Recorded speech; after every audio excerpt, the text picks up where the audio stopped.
Shep, a short story by Shen. The thing wouldn't stop clicking. Plastic feet on linoleum, click, click, click, click. Every time Don moved from one room to another, kitchen to hallway, click, click, click. Hallway to bathroom, click, click. He'd close a door and it would sit on the other side and he could hear it breathing. Except it wasn't breathing, it was a fan cycling coolant through a processor the size of a deck of cards. And that was worse. That was so much worse than breathing. Grey synthetic fur, glass eyes and a blocky head that tilted to exactly 11 degrees when it thought you were upset. Someone at a defense contractor had determined that 11 degrees communicated empathy. Don hated it. He hated the way it tracked him across every room, logging every tremor in his left hand, every word he said, packaged up and shipped to the VA. He hated the manual, which he'd read cover to cover, looking for a return policy. He hated the wake word, which the setup rep had required, and which he'd set to dog because he refused to give the thing a name. He especially hated that it was warm. Tuesday. The yard needed mowing, so Don mowed it. The thing followed him around the perimeter at exactly 6 feet. The manual called this companion radius. He stopped to catch his breath by the fence, and the thing stopped too, stood there in the grass with its glass eyes and its rigid tail, looking at him. Not looking, tracking, running whatever algorithm decided whether Don Kowalski, 63, retired, was about to have an event. "Go away," Don said. 11 degrees. One sway. Go charge. Go sit in the corner. Go do whatever you do when I'm not. Just go. The thing sat down in the grass, its front legs folded with a hydraulic whisper that no real dog's legs would ever make. It settled its chin on its paws in what the manual called passive monitoring. Don mowed the rest of the lawn. The thing watched. When he hit a root and jarred his bad shoulder and said something unprintable, the thing's head tracked the arm he was favoring, noted it, and did nothing. Didn't come closer, didn't activate the warming plate. Just watched and let him hurt. That was the first time it did the right thing. Don didn't notice. Wednesday night, 2:47 a.m. Don was not having an episode. He was lying in the dark, listening to the house settle and thinking about his father, who'd been dead 11 years, and his grandson, who was named after his father, and who he'd met, once, at 9 months, in a restaurant in Olympia. The boy had grabbed Don's finger and squeezed with a force that seemed impossible for something that small. Katie had held the boy out to him across the table like an offering, or a test. Don had taken him, and the boy had grabbed his finger, and Katie had watched his face the whole time, looking for something. Whatever she'd been looking for, she hadn't found it. They'd split the check. She'd buckled the boy into the car seat without saying when they'd do this again. That was 3 years ago. He was not having an episode. It did not warrant an intervention. Click. Click, click. Click, click, click. The thing came down the hallway and stood in the bedroom doorway. Don could see the faint glow of its sensors in the dark. 2 dim points, like embers. "I'm fine," Don said. "Go back to the charger." It didn't go back. It stood there for what felt like a long time. Then it walked to the bed. Not fast, not tentative, the way something walks when it has decided where it needs to be. It put its front paws up on the mattress, rested on Don's hip, and pressed the warming plate that was built into its chest on his skin. 12 pounds of pressure. The plate hummed on. "I told you I'm fine." The thing didn't move. Don lay there in the dark with a machine on his hip and his hand doing the thing it did in the dark, trembling, and he was not going to put his hand on the thing's head. He was not going to do that. The trembling got worse. The warming plate adjusted, fractionally warmer. The thing's chin shifted on his hip, settling in, and Don understood with a clarity that enraged him that the thing would stay exactly like this for as long as it took. It had no impatience. It had no frustration. It would lie here with its fake chin on his hip until morning, until next week, until he died, because that was what it was built to do, and it had no concept of giving up. He put his hand on its head. The fur was matting near the ears. Underneath, he could feel the faint vibration of the processor. His hand stopped trembling. "Shep," he said. He didn't know where it came from. His mouth had decided something his brain hadn't approved. "Good boy, Shep." In the morning, he changed the wake word in the app. He told himself nothing. The days had a shape to them now. Dawn didn't choose it. It assembled itself around him like weather. He woke at 6. Shep was already off the charger, sitting by the bedroom door, waiting.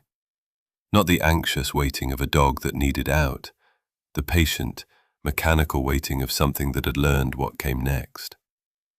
Don got up. Shep followed him to the kitchen. Click, click, click. Don made coffee. Pour over. Always pour over.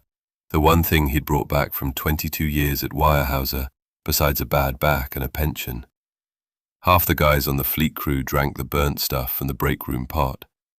Don had started grinding his own in 1998 and never stopped.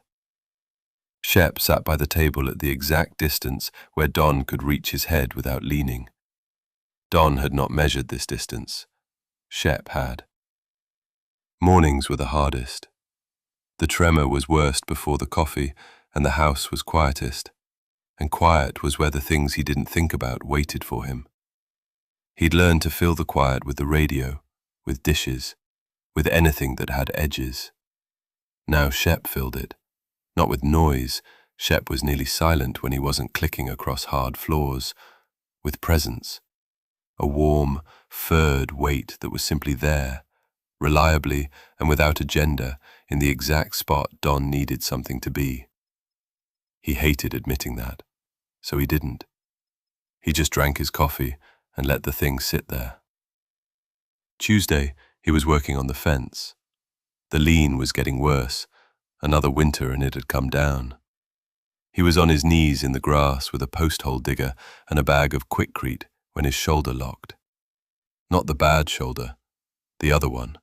The one he'd been compensating with for so long that it had finally decided to file its own complaint. The digger dropped. Don sat back on his heels with his arm hanging wrong and his vision going white at the edges. Shep had been lying in the grass 10 feet away. Within 2 seconds, he was beside Don. Not pressing, not activating the warming plate. He sat close enough that Don could feel the heat off the processor through the fur, and he was oriented toward the street. Not watching Don, but watching everything that wasn't Don. As if the thing had decided that Don's perimeter needed guarding while Don was down. The pain ebbed. Don's vision cleared. He sat in the grass next to the machine and waited for his shoulder to come back online. Same diagnostic patience he'd used on deadline trucks back at Lewis. Isolate the fault. Wait for the system to tell you what it needed. The Army had made him a 63B, a light wheel mechanic, and 35 years later, he still thought about problems like a man reading trouble codes. Then, Shep did something wrong.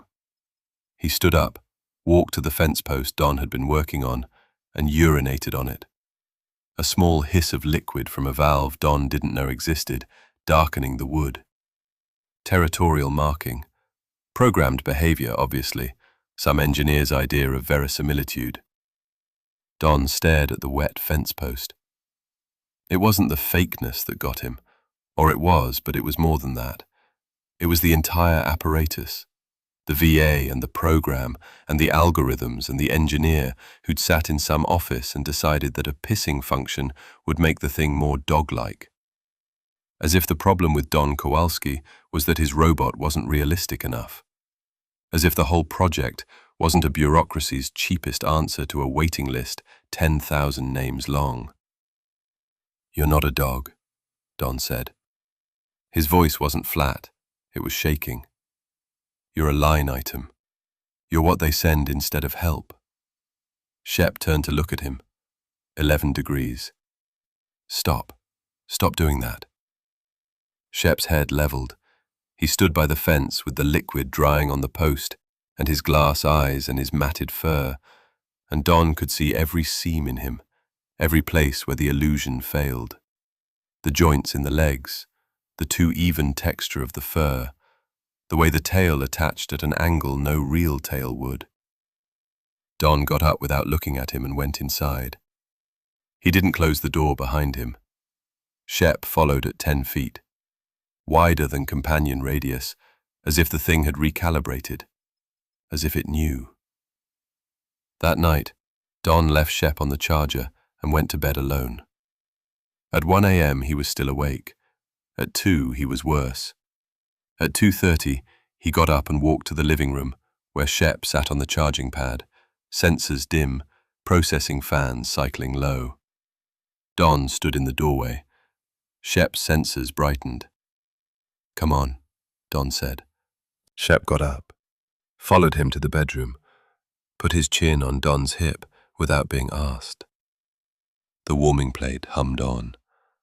Don put his hand on the matted fur between Shep's ears and felt the hum of a machine that didn't know what it was doing, that had no concept of what any of this meant, and he thought, neither do I. Neither does anyone. You show up, and you stay. That's all any of it is. He slept. That was Wednesday. By Thursday, he'd stopped counting the things Shep did that weren't in the manual. The way Shep would move to the far side of a room when Don was on the phone, giving him space he hadn't asked for. The way Shep positioned himself between Don and the front door when someone knocked, not aggressive, just there. A buffer of synthetic fur and warm circuitry. The way Shep had started lying on the bathroom mat during Don's showers, which Don had initially found invasive and now found he didn't have a word for it. There wasn't a word for what it meant to know that something was on the other side of the curtain, waiting, every single morning, without fail. He called Janet. "He's still following you everywhere?" "Everywhere." "And you still hate him?" Don looked at Shep, who was sitting by the back door, waiting to be let out. Not because he needed to go out, because Don usually checked the mail at this time, and Shep had learned the schedule. "I didn't say that." A pause. "Don?" "What?" "That's the first time you've called it he." Don hung up. Shep was looking at him. Don pointed. "Don't." 13 degrees, 2 swings. Friday night, the power went out. Whole block, a transformer somewhere. Don was reading a seed catalogue in the living room and then he wasn't. Just dark, instant and total, and the house made a sound it only made without electricity, a settling creak that meant every machine in the walls had stopped breathing at once. Don sat very still in the chair. His breathing was doing the thing. His hands were doing the thing. He could feel the first edge of it, the trapdoor feeling, and he gripped the armrest and tried to stay on the surface. His vision narrowed. Not dark, he was already in the dark, but narrowed, the periphery collapsing inward until the room was a tunnel with nothing at the end. His hands went numb from the wrists down, both of them, not the usual tremor, but a deadness like they'd been cut off. He could taste copper flooding the back of his throat.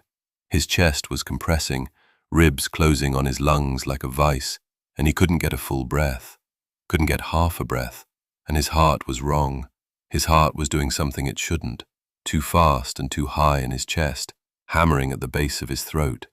Click, click, click, click. Shep crossed the room in the dark. Don felt the nudge against his knee, then the weight, front paws up on the chair arm, chin on Don's forearm, warming plate already on. Not 12 pounds this time. More. Shep had put his full weight forward, leaning into Don like a brace, an anchor against the floor. Don grabbed the fur at Shep's neck, held on. His body was doing what his body did and he couldn't stop it. The numbness was crawling up his forearms, and his breathing was shallow and fast and wrong, and he was gripping synthetic fur with hands he couldn't feel. The warming plate pulsed, not hummed, pulsed, slow, rhythmic, like a heartbeat. Don hadn't known it could do that. He focused on it. the pulse against his forearm, the vibration of the processor, the weight of Shep leaning into him. Real weight, present weight, weight that was here, in this room, pressing into the arm of this chair. A neighbor was shouting something. A car was starting. The pulse against his forearm, steady and slow. His breathing found the rhythm of the warming plate. Slow, steady. He didn't decide this. His body decided it, sinking to the only heartbeat in the room. "Stay," Don said. Shep pressed harder. Don closed his eyes and held the fur and breathed with the machine. The power came back 20 minutes later. The lamps clicked on. The refrigerator shuddered to life. Don sat in the bright living room with his hand in Shep's fur and his face wet, and he did not let go for a long time. Saturday he put Shep back on the charger and left him there. He made his coffee alone. He mowed the side strip he'd been neglecting. He ate lunch at the kitchen table with the radio on, and Shep across the room on the pad, sensors tracking him. And Don didn't talk to him, didn't look at him. Shep stayed on the charger. He was proving something. He could feel how stupid it was, even while he was doing it. The same stubborn diagnostic loop he'd run his whole life. Same reason Janet had finally stopped trying. Pull the component, see if the system runs without it. The system ran. It ran fine. He didn't need a 12-pound machine to eat a sandwich. By evening, his hand was tremoring bad enough that he couldn't hold his book steady. He sat in the living room with the pages shaking and the house too quiet, and Shep on the charger in the kitchen, and he lasted until 8:30. "Shep, come here." Click, click, click. Shep crossed the kitchen, crossed the living room, sat at Don's feet, pressed his head against Don's shin. The warming plate came on. Don put his hand on Shep's head, and his hand stopped shaking, and he said nothing about it. Not to Shep, not to himself. Sunday morning. Don was on the back porch with his coffee, watching the yard. Shep was lying beside the chair, chin on Don's boot, warming plate off. Just lying there. The sun was on the grass, and the fence still leaned, and a crow was working on something in the gutter across the street. Don reached down and scratched behind Shep's ears. He did it without thinking, the way you do something you've done 100 times. Shep's tail swayed, once, twice, and his head shifted to give Don better access to the spot where the fur was thinnest, where the processor hummed closest to the surface. "You know what I was thinking?" Don said. Shep's sensors tracked up to him. "I was thinking we should fix that fence." He said we. He heard himself say it. He drank his coffee and didn't correct it. The VA called to confirm the 90-day evaluation. A male voice clipped. The assessment would determine whether the companion unit was providing measurable therapeutic benefit. "Your interaction patterns have been very positive," the voice said. "The unit reports regular vocal engagement, consistent naming usage, and decreasing nocturnal stress events. You're spying on me through a dog. Standard telemetry, Mr. Kowalski. It's in the agreement you signed." After he hung up, Don sat at the table with the phone in his hand. Shep was watching him from across the kitchen, glass eyes catching the light. "Every word," Don said. "They get every word I say to you." 11 degrees. You know what that makes you? A wire, a snitch, a 12-pound informant with fake fur. One sway. And I'm a guy who talks to a snitch 47 times a day. Shep got up, crossed the kitchen, and sat at Don's feet, pressed his head against Don's shin. The warming plate didn't come on. The biometrics must not have warranted it. This was something else. This was just contact. Chosen, unprompted, warm. Don put his hand on Shep's head. "Yeah," he said. "I know." Thursday. Two things happening at once. The VA's 90-day evaluation and Katie coming down from Olympia with Frank.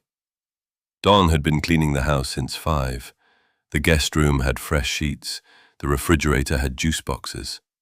Shep followed him room to room, click, click, click, and Don let him. The evaluator was Dr. Paulson, Compact woman, short hair, tablet. She sat across from Dawn at the kitchen table and asked her questions while Shep sat between them, equidistant, performing what Dawn had stopped calling social bridging and started calling sitting. How would you describe your relationship with the companion unit? It follows me around. I talk to it sometimes. Your logs show 47 verbal interactions per day. That's nearly 4 times the program average. Dawn looked at Shep. Shep looked back. 47. 47 times a day he talked to a thing that couldn't understand him, that tracked every word and shipped it to a server and didn't understand any of it. Not the way a person would, not the way Janet used to, when they'd talk in bed about nothing until one of them fell asleep. It's a good listener, Dawn said. Dr. Paulson's mouth twitched. Not a smile, the ghost of one, quickly suppressed. She made a note. Your nocturnal stress events are down 62%. You're sleeping 2 hours more per night. She looked up. I'm recommending continuation. Fine. There's one more thing. At the 6-month mark, the program offers an upgrade. Newer model, better sensors, more lifelike fur. We'd swap out the current unit and... No. The word came out hard, harder than he'd meant. Dr. Paulson paused. It's just an option. This one's fine. The newer model has significant... I said no. He was gripping the table edge. His left hand was going. Shep was already up, already crossing the kitchen with that click, click, click, pressing his head against Don's thigh, warming plate on, 12 pounds, exactly right. Don's hand went to Shep's head, the matted fur, the faint vibration underneath. His breathing settled. Dr. Paulson watched this. She set the tablet down on the table, face down, which wasn't procedure, Don suspected. She watched Don's hand on the dog. She watched his breathing slow. This one's fine, she said quietly. That was the end of the evaluation. Katie arrived at 2. Don heard the car and felt his chest compress in a way that had nothing to do with the VA or the evaluation or any of the things Shep was calibrated to detect. This was older. This was the kind of damage that predated the army, that went back to the first time he'd held Katie as an infant and understood that he now had something to lose. She looks like Janet. The boy on her hip had Don's father's jaw. Hey, Dad. Hey, kid. Frank saw Shep first. The boy went rigid, eyes wide, dinosaur forgotten. Dog, he said with the conviction of someone who hadn't yet learned to be wrong about anything. He squirmed until Katie put him down, and then he was across the kitchen, on his knees, both hands on Shep's face. Shep held still, perfectly still. The sensors tracked the boy, but the warming plate stayed off. No distress detected, just a 4-year-old's grip on synthetic fur. The tail swayed, once, twice, 3 times. More than Don had ever seen. Frank pressed his forehead against Shep's and stayed there. He was murmuring something. Shep tilted his head, finding the angle, and Don recognized the tilt. Not the 11-degree empathy setting from the manual, something else. Something the manual didn't have a name for. Katie set her bag down. She went to the cabinet where the cups had always been, because she'd grown up in this house and the cups hadn't moved. She poured a juice box into a cup and brought it to the table and sat across from Don. On the floor, Frank lay down and rested his head on Shep's side, one arm over the grey fur, dinosaur wedged between them. His breathing slowed towards sleep the way only a child's could. Suddenly, completely. You look better, Dad. I got a haircut. That's not what I mean. I'm doing okay, Don said. Katie reached across the table and put her hand on his left hand, the one that trembled. She held it. The fence still had its lean. Shep's fur was still matting near the ears. None of it was fixed. Don left his hand under hers and didn't pull away.